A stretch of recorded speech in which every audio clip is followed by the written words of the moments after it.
আজি আমি চাম APSCত সোধা GSৰ এটা প্ৰিভিয়াছ ইয়াৰ কুৱেশ্যন আপোনালোকে বহি কলম লৈ আহিব আৰু বহিত শ্বৰ্ট নোট কৰি লিখিব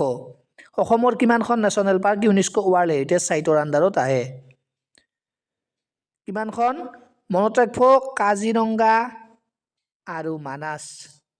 কাজিৰঙা নেশ্যনেল পাৰ্ক আৰু মানাস নেশ্যনেল পাৰ্ক এই দুখন national park UNESCO world heritage সাইটৰ আণ্ডাৰত আহে সো মনত ৰাখিব অসমৰ দুখন national park UNESCO world heritage সাইটৰ আণ্ডাৰত আহে কাজিৰঙা আৰু মানাস নোট কৰি লিখি থৈ দিব ইম্পৰ্টেণ্ট অলৰেডি APSCত সুধিছি নেক্সট এটা কুৱেশ্যন এক মিনিট পিছত সাগৰ দেখিছা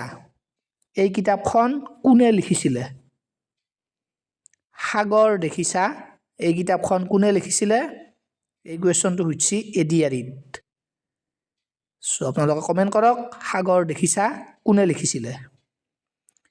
এই বস্তুবিলাক আপোনালোকে একেলগে বহি এটা লৈ শ্বৰ্ট নোট কৰি যাব পাছত ৰিভিজনত কামত আহিব এইটো কুৱেশ্যন হৈছে আমাৰ এডিআৰিত আৰু এই কুৱেশ্যনটো হৈছে APSCত ওকে ধুনীয়াকৈ লিখি যাব বহিত বাকি ম্যাথছ ৰিজনিং প্ৰেক্টিছ কৰি আছে সবে বঢ়িয়া হৈছে বন্ধ কৰি দিলটো